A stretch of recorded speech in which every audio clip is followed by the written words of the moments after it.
Jack, and you get 2 doses of us this week because we had to push our rewind to this week, and we are excited still to talk about episode 5.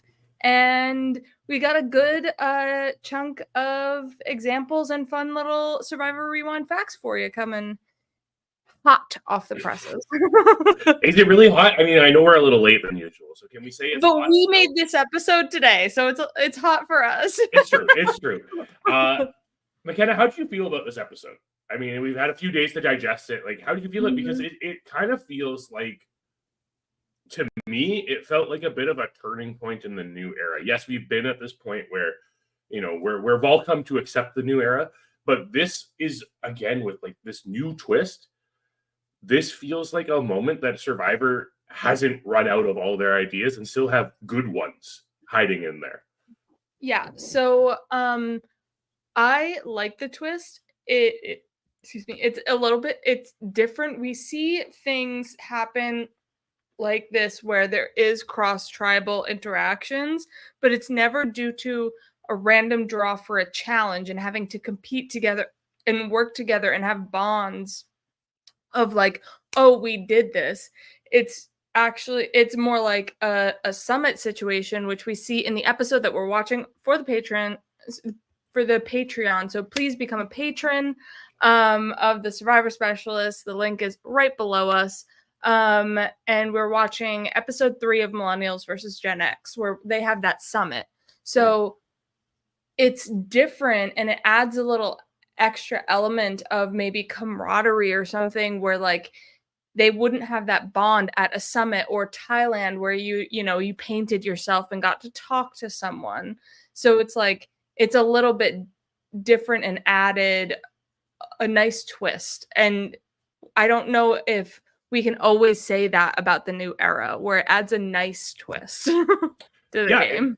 And I was a little skeptical coming into it because, you know, obviously in last week's preview, we saw Jeff say, it's a brand new, never before seen Survivor twist. And I was a little scared. Obviously, we all saw, like, in that promotional video that there were only 2 groups competing in the challenge. It's like, okay, how new can this be? Like, swapping I was ready for doesn't swap to try. Well, it is new for the new era. Yeah, but the way Jeff phrased it, it didn't seem that way, right? So yeah. I was really concerned and worried about where Jeff and production might go with this, but I think it really worked well. And Brian Killing It Weber probably puts a good point out here that it's really good because it didn't take away anyone's vote. Facts. There's nothing wonky going on here. There were no consequences for losing this challenge, which was really nice. And instead, it just kind of took into account this idea of like, okay, let's have mingling between these tribes prior to a swap, prior to a merge. I mean, by the looks of it, we're coming into a merge this week in Survivor. So is this still... yeah, that's the question, right? Are we still getting like an earn a merge? Because this kind of felt the same as that, but obviously different. And it'll be interesting to see how the implications of what happened this week play out next week, just to see where things go. But overall, and yeah, there's a lot of talk about this twist and everything. Outside of this twist, we still had a lot of good reality TV happening. We had, obviously, the ramifications from Kishan being blindsided last round and Rome being Rome. This entire episode still kind of delivering on all cylinders there, in my opinion, at least. We had a bit of drama rising on that Tuku camp, just with the way that Tiana was talking at the what did they call it again? The Survivor Social hour. Social hour, which silly name. But it was still really interesting seeing how there was fallout from that immediately and how the tribes were kind of adjusting to it. And despite the fact that we do see Gada go to tribal council here, and we see what has kind of been a telegraphed boot for the last several weeks at this point with Annika going, we find out it's a complete blindside, absolutely nothing there. And I think it just, despite there being a telegraphed move And I didn't personally have any questions watching it as to who was going to go home, but it still felt like another fantastic episode of Survivor. Yeah, it was really good where I had a lot of notes written down of moments I would love to talk about, but then some things moments in past Survivor just didn't come to my head. And I was like, ooh, if we could think of things to relate to this moment, that'd be great. But I feel like this season is really challenging our specific podcast. But that's But good. I yeah. honestly, I want Survivor to make this specific podcast hard because, Mhm. and not in the way where it's like, oh, we have the exact same thing. We can't just keep talking about the same moments over and over and over again. I want it to be, hey, this is actually something that hasn't happened in the 46 seasons prior to this. Yeah. How are you going to relate it to something that happened in Survivor's past? So we are going to dive right in now, and we're going to go with our outwit moments, and that is painting others as targets. So we touched upon this a few minutes ago briefly, but Tiana putting a target on Gabe, and he's not there to really defend himself because he didn't win the reward. But she's like, Gabe has been scheming. He played an idol, and he's been, kind of on the outs, and is just kind of like this, one to watch. And so we wanted to see where else that has happened in Survivor history.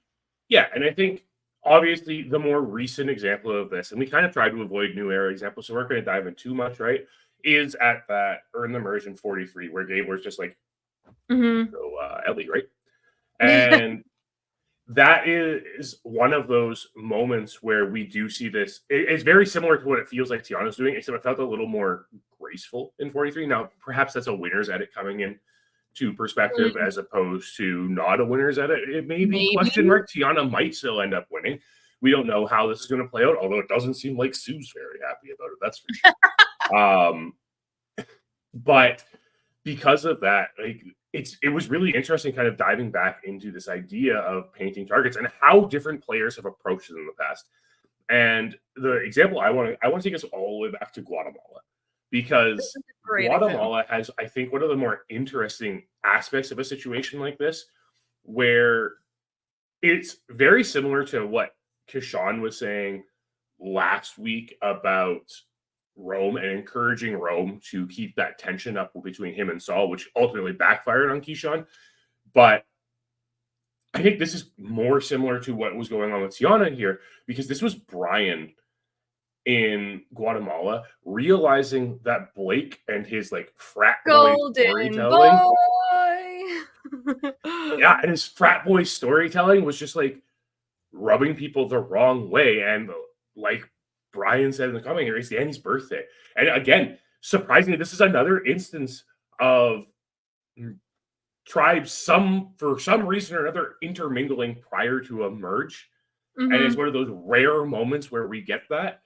And Brian just keeps egging on Blake as much as possible to be as irritating as possible, so that because Brian realizes he's on the bottom of his tribe. He's on the outs. He's out of the numbers.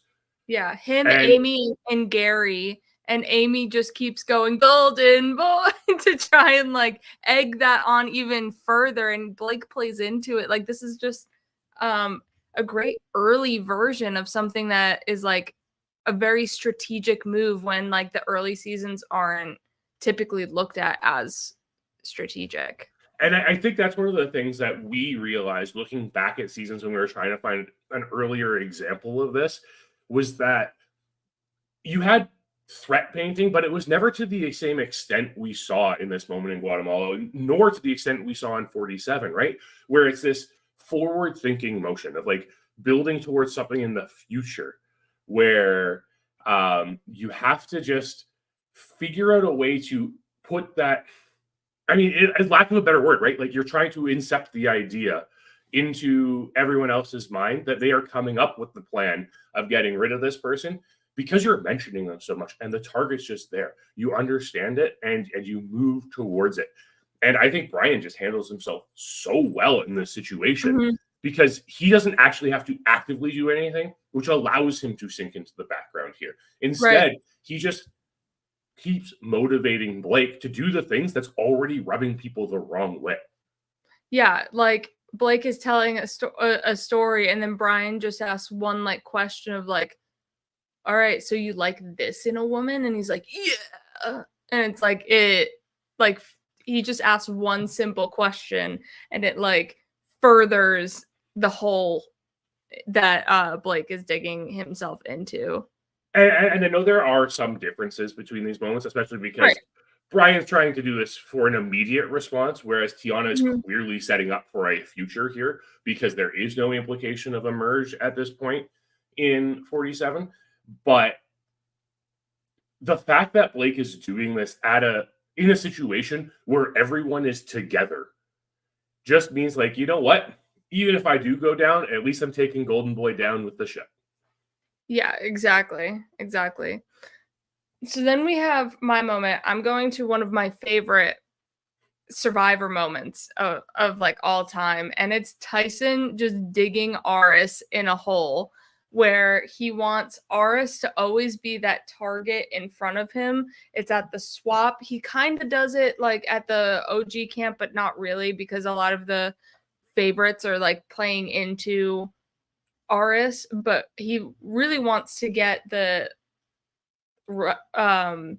newbies and like the new people being like, all right, yeah, Aris, not great to have around here. See, he's like trying to destroy your shelter, the shelter you've had this entire time. If I were to take out a support wall, wouldn't you hate me? And it's like, I love how just Tyson has these funny quips that dig Aris into the hole of like, he is the main target here.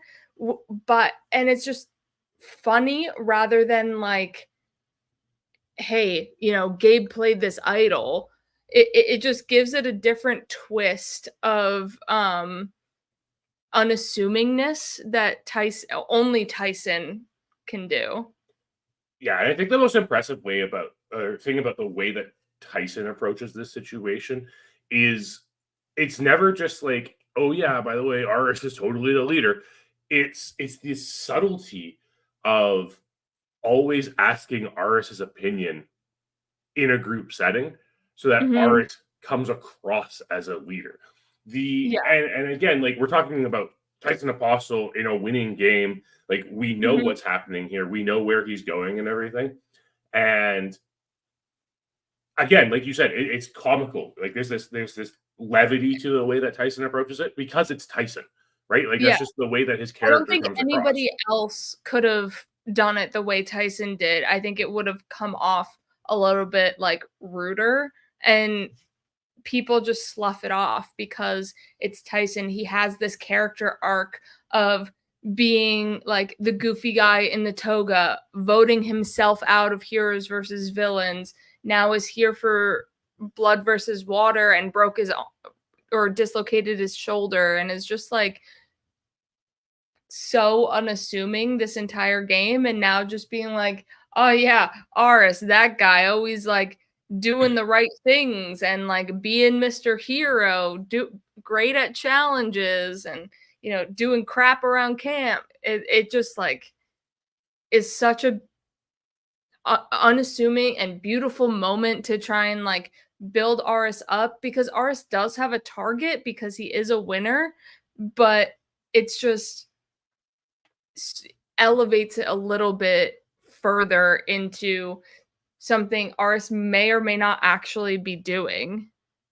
It's like he gives like little fibs of like, oh, Aris is gonna cut down this entire tree. That sucks for you guys, right? Yeah, and I think a lot of it and the way it comes off and makes it feel better, because especially if we compare it to this Tiana moment in this week's episode, we have Tyson confessionals explaining the entire situation, right? Yeah. And that's where I think a lot of the levity of it comes from, and why it feels so fun is because we have Tyson explaining it, and he's kind of like, laughing along with the audience as he's going through it. And instead, when we look at Tiana doing it, whose perspective are we getting on that from Sue's, right? Like Sue is a major part of that perspective that we get there. We don't get anyone else's. In 27, it's framed as like this strategy that Tyson's doing. Again, winner edit type stuff, right? But in 47, we kind of get the outside perspective of it, which I think is honestly more of like the well-rounded editing of 47 than anything, of someone responding to it. I think it's a better way of editing it so we have an idea. But at the same time, like we have Tiana like kind of explaining it to us, but it's just like more matter of fact than it is like an intentional approach to like throw Gabe under the bus. It seemed like the logical thing for Tiana to do because Gabe was the only person from Tuku who wasn't there, right? And it really changes the way the situation presents itself, in my opinion. Yeah, it does. It does. I think all three of these moments go about painting targets in completely different ways, and it's like while still having the root same concept. Yeah, it's so interesting, and I think it's one of those things that we are going to see change over and over again throughout Survivor moving forward. You'll never see the exact same way of people painting targets, but there'll be those little hints, and maybe people need to revisit some of the older seasons of Survivor to see how people painted targets in an era where, oh yeah, he found an advantage. Wasn't the only thing you could say about someone. Right, exactly, yeah. All right, so now we're moving on to outplay, and we are talking about the knockdown puzzle that we had in this episode, where you can see the completed puzzle, you have to throw your sandbags at the puzzle pieces, knock them completely off of the platform, and then rebuild the puzzle correctly. And we see it only two other times, which are our two moments here that we're talking about, and that's Cagayan and Millennials versus Gen X. John, I'll let you go first again since Cagayan is before Millennials versus Gen X.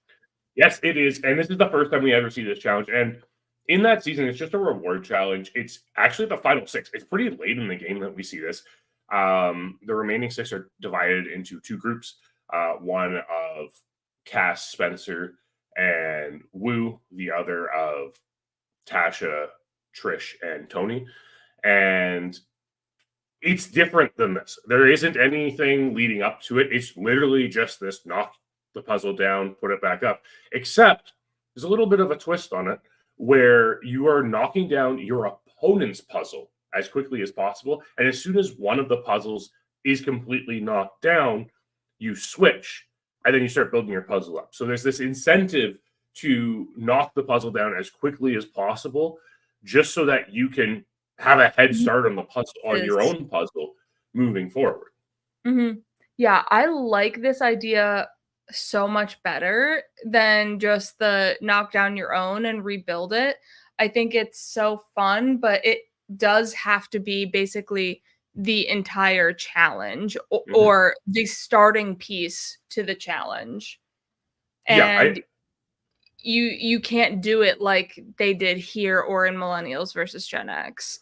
I think like the problem with it is like this challenge doesn't work with 3 tribes is what it comes down to. You can't just be like switch and then whoever knocks down one first, you switch again. It doesn't quite work the same way. Technically you could, but it gets complicated when you're switching there. And like you said, I think you can't really do anything before it in this instance because you need to guarantee that these 2 tribes are starting at the same spot for it to make sense. I do like the idea you should like rocketing these sandbags before they even get there, and then it's just like, okay, our puzzle's done. We win. Exactly. I do like the idea you had though of like starting a challenge with something like this and then doing something afterwards. I think that works because in the end, this like simple puzzle doesn't seem like enough to be a challenge, which is why I'm not surprised we see it as like a final 6 reward challenge. And we see it so late in Cagayan because it is one of those things where it's like, let's just like let them do this for half an hour and then we can move on with the game. Yeah. I think it's not something commonly done in American Survivor to have the puzzle portion first, following with a physical portion. Like we see it in Australian Survivor a good amount, but it's interesting and fun to have that twist of doing the puzzle first. So it could have been like I wouldn't say a better challenge, because I really do like the challenge in Kaguyan where, you have to knock down your opponent's pieces, but it could have elevated it, but does it need it? It's that balance of, is this too much or is this just the right amount? There's only 6 people left. Let's just get them on this reward, because this is a reward that you want to spend more time at. It's where they go to the town, and you have more of the culture, and this is a reward that people would probably rather see than have 10 minutes of a physical portion of the challenge. Yeah, I think from an editing perspective, it makes sense. I think like as a quick, easy thing, it makes sense from a production standpoint. It probably makes sense with this placement in Calgayon, and it's just interesting that of the 2 previous times we've seen this, one is like at the end of the game, and the other is quite early in the game, and this one's kind of coming at the midpoint in the game. Yeah, that is true. So Millennials versus Gen X happens in episode 3, the one that we're watching on the Patreon, and it's really fun to rewatch this challenge because I honestly really like it. And I know we've talked crap on balance beams with this podcast, but the integration of carrying the bag and having people be able to go back and carry the bags for you, or CC taking a long time. It is basically this challenge from 47, but 5 people have their own individual bag that they have to carry. 2 people have to deal with throwing the sandbags, and 2 more people deal with putting the puzzle together. And it's your own puzzle that you're knocking off of a table. And I really liked this challenge of dragging your own bags, and you have to navigate the balance beam by yourself, or you have to make someone go back and do it. So Taylor is ripping through it for the Millennials, and Chris is doing it for Gen X, but people are a little bit more stubborn and wanting to do it themselves or taking their time, like Cece, or Paul thinking he can do it because he's like Mr. Macho Man. And meanwhile, they should have just had Chris, who can take the balance beam in about 4 steps, carry these coconut bags. But I think having it as it was such a simple puzzle in Millennials versus Gen X. I think because of the added physical aspect, because it was just the iguanas from the logo in Millennials versus Gen X, where Kagiyan, since it was the main portion of the challenge, it had like a little bit more of an intricate mask. Yeah, absolutely. And I think like the interesting thing about the Millennials versus Gen X thing, like you said, I think the balance beam really works here. And I think it's not the typical Survivor balance beam we see, because it's all like zigzaggy and it goes up and down. Like it's definitely a more difficult balance beam. And like you said, like just carrying these massive bags, we're not really given an idea of how heavy these bags are. We're not really given an idea of how heavy they are in 47 either, or the like massive bag is in 47 I either. can imagine though, because they're struggling to drag it. No, I mean 47 definitely looked up, especially because they had to add more to it as well as they continued. So it seemed with 47, it seemed like a pretty simple challenge of just like drag this bag to this point, but the tediousness of adding all these sandbags and coconuts to the bag would like drive me up a wall, where you have here a bunch of like tasks in Millennials versus Gen X, where I think that is almost like it's a different mental frustration when you're looking at Cece taking forever on the balance beam versus, oh my God, we have so many coconuts and sandbags to chuck in this bag. I think the interesting thing with the way it plays out in Millennials versus Gen X versus this is, I don't think, despite the fact that Gata kind of has that moment where it's like, Andy, you're using the wrong side of the blade. Like, come on, cut this rope. Yes. And like, arguably, if he had just used the right side of the blade, they could have won this challenge and not gone to tribal council. However, the Millennials versus Gen X, because there is this more individual element to each section of the challenge, it kind of let you put the blame on someone, which is what we see with CC getting the blame there instead of, yeah, okay, Andy gets the blame a little bit, but like, did he really cost you the challenge? No. You should have just dragged this bag a little harder. Yeah, exactly. Yeah. Overall, I think all 3 challenges are really fun in their own specific parts of the game. Like you said, it's a beginning, middle, and an end game, and while it's, like, pretty much the same challenge, it provides different ramifications for their spots in the game. It was really interesting seeing the main difference between this and the predecessors, Oh, yeah, yeah. where it's a platform. It's just like a raised platform. So it seems like it's only a couple of inches off the ground, as opposed to a table. And it becomes relevant in the challenge Mhm. where Saul has to knock those blocks off even further because they're like resting on the back of the platform, and you don't have that issue on the table because there's enough You space can that the knock them pieces can clean fall down. off. So Yeah. it was really interesting to see, like, again, like these little tiny changes that survive, like production makes to these challenges sometimes is enough to make it fresh and exciting. Despite the fact that, yes, this is only the third time we've seen this challenge, it still felt slightly different because of that platform as opposed to a Mhm. table. Simple things, just changing the levels that a challenge happen at can Yeah. completely change the way you have to approach it. And while watching, I was like, "Man, Saul, like, threw a beanbag at or a sandbag at the puzzle piece and they didn't move." I was like, Mhm. "How?" I remember them just, like, chucking beanbags and the puzzle pieces flying, and then I see Jay wing a sandbag at the puzzle pieces, and they're like, "Puh." Like, Mhm. they didn't move either, so it was, like, very similar once you had the groove of, like, chucking these sandbags at the, like, wall of pieces that they'll eventually start tumbling, but it was like a brick wall to start out with too. Yeah, it's just it's a very interesting challenge, and it's so Mhm, nice to see these type of revisits to these older things and these ideas that like are good ideas. Let's bring them back every once in a while. And the fact that this is a challenge that again we've only seen 3 times now in a span of 19 seasons, 20 seasons, I guess, if we're really being technical, right?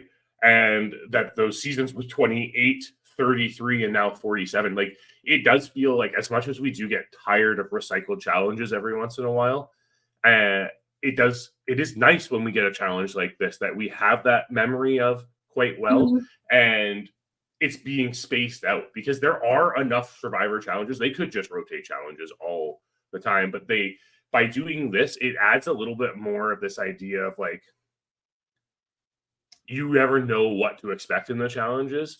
And especially like with the dragging of the sandbags and coconuts, this is a challenge that a lot of the times, if you go back through Survivor, and we see a lot of talk about like challenge strength and needing mhm, it later in the game, but typically you'll notice that the like real strong strength required challenges are really early in the game because that's when players have the most energy because they haven't been starving for multiple days. yeah, This is one of those instances where kind of pays off to have a bigger, stronger person around. I think mhm. if Saul ended up going last week instead of Keyshawn, I don't think there Oh, was any chance Lava was winning, like even coming second in the challenge. yeah, it would have been a struggle bus for them for sure because Saul was the one whipping those sandbags. Especially when they got stuck on the platform. Like, Mhm, and that's the interesting thing because this is a departure from Survivor in the past, where you don't really need strong people. Every once in a while, throwing something like this at the beginning of the or at the end of the pre-merge section changes the way people kind of have to approach the game and who they feel safe voting out. mhm, yeah. All right, moving on to our at last moments. Annika left us with a beautiful exit here in 47, and we're talking tribal exits because she kind of left with a lot of questions, a lot of shock, a lot of words. So, we wanted to take a look at 2 of our favorites. They might not be the exact The closest two would probably be Michaela, but we've talked about millennials versus Gen X a little bit here this episode, so we do have the nod to Michaela and her departure from millennials versus Gen X, because that is beautiful and very similar. So we are going to go with one of mine, which is Greg leaving Borneo, and he just starts wailing and is like, "Oh no, I'm voted out, cry!" And it's just like, he's such a character for this season. He has the coconut phone. He has like just some of his confessionals, the relationship with his sister. He just is a character, and the way he exits is just so him, and it wraps up his story very beautifully. Yeah, I mean, it's so hard when we look at like the beginning of Survivor for an exit like this, and the fact that we actually get kind of this over the top dramatic exit in Borneo is impressive enough, because this is a season where it wasn't that cutthroat. We didn't see a bunch of people going. Mm-mm. Greg understood that he was going pretty much that entire time at that point. He knew he was gone, but the most interesting thing about it is like Greg also knew how to play it up for the camera. Oh, And, for and sure. that's what he's doing here. And that's His what's really, relationship with Colleen was all played for the camera. yeah. And that's what's different than what we see with Annika. And I mean, Brian said it here, like, right? That's not the one I was trying to bring up. This one. I felt so bad for her. You could tell how much she cared. And you could, in her final words, when she's like bawling and like she is stunned to see that she is out of here. But that's like the difference here, where Greg's kind of taking this jovial approach to it. And I think it's still this memorable exit. And it's not like to the extreme of the Michaela exit that we see in Millennials versus Gen X, which honestly, this Annika reaction, pretty close to. Like, it's not quite like the who did this, but I mean, we kind of got a who did this moment in this episode of 47, right? And it was interesting watching like Sam put up his hand and be like, me, and then Andy's like, no, there was 3 votes. It was all of us, obviously. Like, and then she was like, Rachel, did you know? And Rachel's like, no, I didn't. And so, yes, it does draw that like direct comparison to the Millennials versus Gen X, but I think sometimes people need to remember we're in reality TV zone. And Greg always knew he was in reality TV zone. Yeah, exactly. And I just like when people, even if it's a little bit more negative, like exit with style, and have like some words like Annika had, or you know, a crying fit like Greg has, or just where it's not like, I'm gonna look back at you and then leave. Like it just adds a little element of spice. Yeah, absolutely. And I'm going to go again to one of these more like jovial exits where it isn't soul crushing. Like it's not like Savage leaving after he gets idled out and flipping off Abby Maria as she says that at least you made the merge. It's not Natalia being jury. You're right, the jury. Yeah. It's not Natalia being like absolutely pissed at Alec and just like stop smiling, completely in disbelief as she's getting her torch snuffed and everything. I'm going to go to one of my all-time favorite Survivor player, Jonathan Penner, in the Philippines, when he goes and he refuses to hug Abby Maria on his way out. He says, like, you know what? No, I'm not going to hug anyone else. This is done. And like, yes, there's that element of seriousness to it where he's not doing great. But he goes up, he gets his torch snuffed, and he's still like, again, in that reality TV mode. Like he knows what he's doing. I mean, obviously, like he's a writer. He knows how to make stories and everything like that.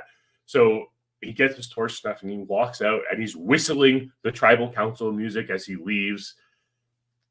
Yeah, that suck eggs, and he just has a few like little quips for everybody at the end, and it's just so Jonathan Penner, and it's just one of the most iconic Survivor exits.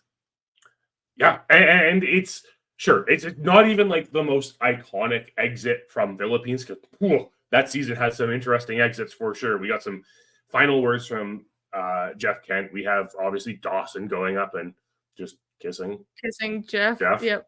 But like this felt more appropriate as to this Annika comparable, because it's the reaction after the vote that matters. Sometimes I get it. Like there's a disbelief, you're stunned, and that's what we get.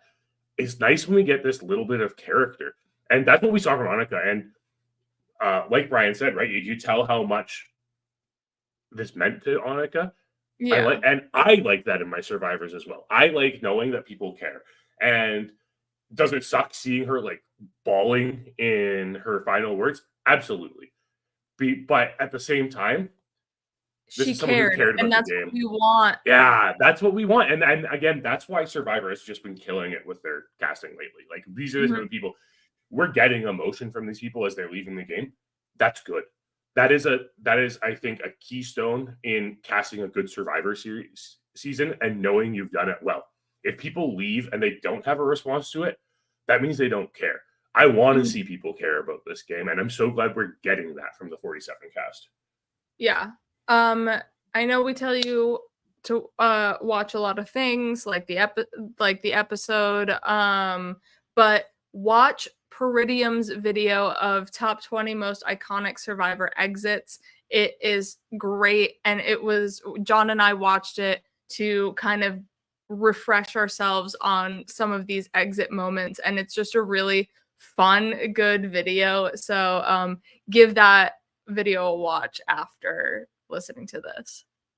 Yeah, but McKenna, I mean, I know people are probably wondering, like, we haven't talked about negotiations at all, which came up this episode. This is an interesting one. You can get more of our thoughts on that listing on the Patreon, because we do have some negotiations in this episode of Millennials versus Gen X that we're covering. Episode 3, your job is recon. So we have a lot going on with the channel this week. Obviously, we're catching up still. There's Phil and Will's recap after last week's episode. If you haven't taken a chance to watch that, go do that. There was Digging Deeper last week. There was House of Villains coverage last week. Sabaya dropped by for the predictions of power rankings. Make sure you give that a watch. Sabaya is always fun to have on the podcast. Later today, in a few hours, Phil and I are going to be counting down our top 10 non-English horror films. This is going to be a really fun podcast, so make sure you tune in for that. If we still got a week and a half left of spooky season, you want to get some new horror movies into your repertoire, this is the place to find out about it. Wednesday, after Merge, Earn the Merge. Who knows what happens on Wednesday, but Phil and Will be right back here to recap it for you all. We got Digging Deeper on Thursday. Friday, we'll have McKenna and I back, and Phil and Blake talking House of Villains again. And then some point this weekend, there will be predictions and power rankings. So you'll have to tune in later to find out who's going to be on that and when it'll be. Patreon, as always, is filled with content. Every season matters. Going through Guatemala right now. $5 Tuesdays, we are talking one of my all-time favorite horror movies this week, 2001's Pulse. Not to be confused with 2006's Pulse, 2001's Pulse. You'll also get our Patreon episode tomorrow, discussing Millennial versus Gen X. You get casting perspective on Wednesday. You get more Every Season's Matter on Thursday. Phil's after show on Thursday. Phil is finished 2018 Australian Survivor, so you'll get his final thoughts on the season on that on Friday. And we'll be back with a new episode of The Rewind next Saturday. So much content. Make sure you tune in. And thank you for tuning in today. Like the video. Subscribe to the channel. We'll see you next week. No, we'll see them this week. Oh, that's John. This week because it's Monday. We will see you in a couple of days. All right. Stay tuned for our next episode of The Rewind. Goodbye, everyone.